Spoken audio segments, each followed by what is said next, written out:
السلام علیکم ورحمۃ اللہ وبرکاتہ نحمد ونصلی علی رسول الکریم اما بعد فاعوذ باللہ من الشیطان الرجیم بسم اللہ الرحمن الرحیم ان الدین عند اللہ الاسلام صدق اللہ العظیم وصدق رسوله النبی الکریم معزز اساتذہ کرام و سامعین آج ہم اور آپ کو سننے اور سنانے سے پہلے درود شریف فاتحہ پیش کریں گے درود شریف اللہم صلی علی سیدنا مولانا محمد وعلی آلہ وسلم آج کی محفل میں اسلام اور معاشرے کے بارے میں کچھ گفتگو کرنے کی ہمت کرتا ہوں. مجھے امید ہے آپ لوگ میری باتوں کو غور سے سماعت فرمائیں گے اور حوصلہ افزائی دیں گے.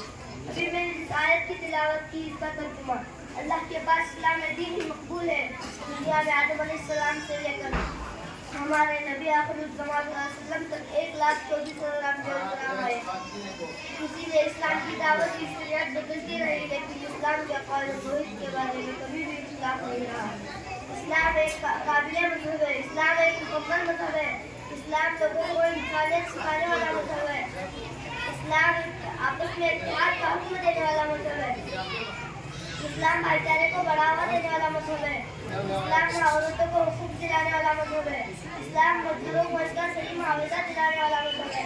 جن لڑکیوں کو پیدا ہوتے ہیں زندہ دفن کیا جاتا ہے، ان بچوں سے پیار کرنے کی تعلیم دینے والے دین کا نام مذہب اسلام ہے. جن ماں باپ کے ساتھ بدسلوکی کی جاتی تھی ان والدین کو عزت اور پیار سکھانے والے دین کا نام مذہب اسلام ہے. اس ملک میں ہم رہتے ہیں، اس ملک سے محبت، اس ملک کی عزت، اس ہندوستان کی وفاداری جو مسلمانوں کے دلوں میں ہے، اس محبت اور وفاداری کا درس دینے والے دین کا نام مذہب اسلام ہے. اگر میں ایک جملے میں اسلام کے متعلق آپ کو بتاؤں تو دنیا و آخرت میں کامیاب کرنے والا مذہب ہے. دنیا میں وہ صرف مذہب اسلام ہے، مذہب اسلام ہے، مذہب اسلام ہے. اس دور میں مسلم معاشرے کو سنت اور شریعت پر عمل کرنے کی ضرورت ہے، کیونکہ جب تک مسلمان شریعت کے پابند تھے تو 313 تھے تو 1000 پر بھاری پڑ گئے، 1000 تھے تو 3000 پر بھاری پڑ گئے.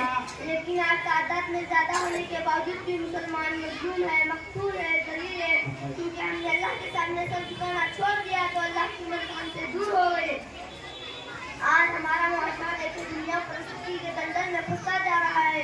دنیا میں لالچ میں اللہ تعالیٰ نے سود و زکوٰۃ کو حرام قرار دیا اور ہمارا مسلم معاشرہ دیکھیں بیاج کے لینے میں مگن ہے.